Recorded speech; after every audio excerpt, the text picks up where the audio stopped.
नमस्कार। आज हम कुछ साझा किए गए नोट्स और रिसर्च पर गौर कर रहे हैं।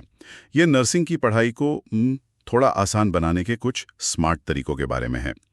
हमारा मकसद है कि इस मुश्किल फील्ड में सीखने और चीज़ें याद रखने के सबसे असरदार नुस्खे क्या हो सकते हैं, ये समझें। इन नोट्स में टाइम मैनेजमेंट है, मेमोरी ट्रिक्स हैं, प्रैक्टिकल टिप्स भी हैं। तो चलिए देखते हैं इनमें क्या खास हैं। एक चीज़ जो बार बार सामने आती है वो है फोकस बनाए रखना। यहीं पर शायद वो पोमोडोरो तकनीक काम आती है।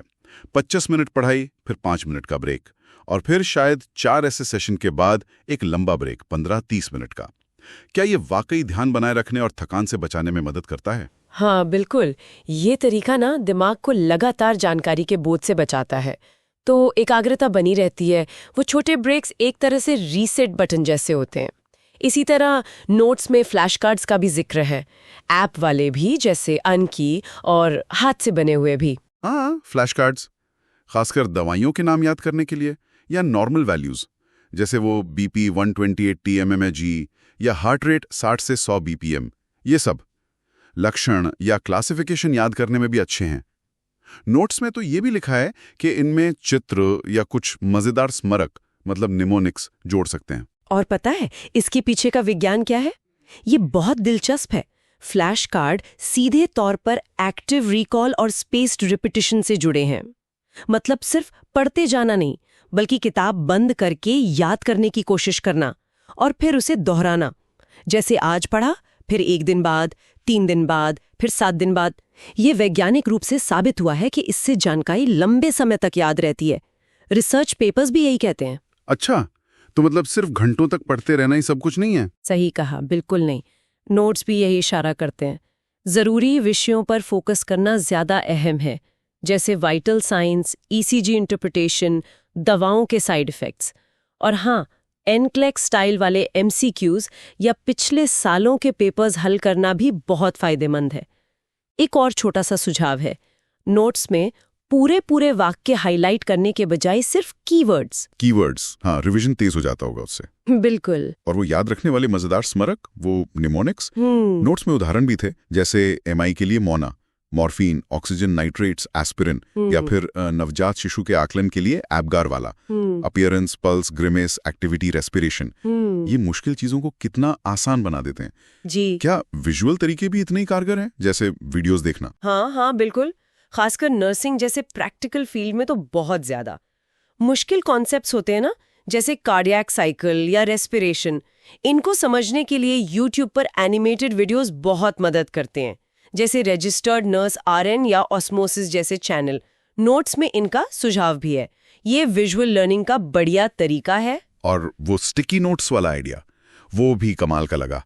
छोटी छोटी मगर जरूरी जानकारी, जैसे सीपीआर के स्टेप्स या एबीजी वैल्यूज, उन्हें लिखकर स्टडी टेबल या शीशे पर चिपका देना। रोज नजर पड़ती रहेगी तो याद हो ही जाएगा। बिल्कुल सही, विजुअल मेमोरी में मदद मिलती है। और एक बहुत जरूरी बात, थ्योरी को प्रैक्टिस से जोड़ना। क्लिनिकल ड्यूटी के बाद रोज की कोई 1-2 खास सीख या नर्सिंग प्रक्रिया अपने क्लिनिकल लॉग में लिख लेना।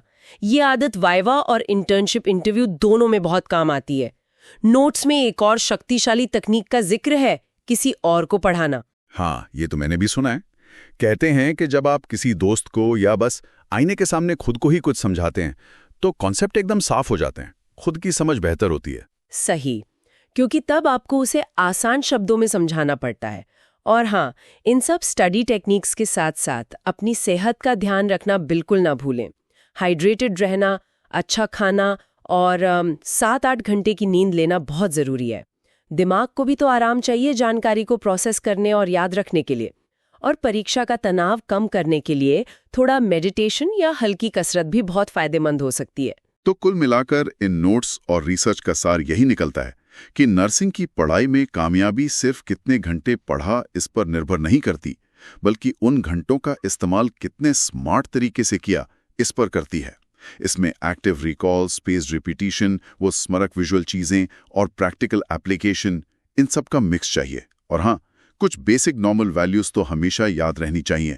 BP 120-80 mmHg, HR 60-100 bpm, respiratory rate 12-20 per minute, temperature 36.5 to 37.5 degree Celsius. बिल्कुल। और जाते जाते एक सवाल सोचने के लिए छोड़ जाते हैं। इन तकनीकों को जानने से आगे बढ़कर ये सोचना ज़रूरी है कि जो जानकारी सीखी है उसे असल क्लिनिकल सेटिंग में इस्तेमाल करने का अभ्यास कैसे उस पैसिव नॉलेज को एक एक्टिव स्किल में बदलता है। आज ही इन विचारों के आधार पर कौन सा एक छोटा सा बदलाव है जिसे कोई सीखने वाला अपनी दिनचर्या में शामिल कर सकता है।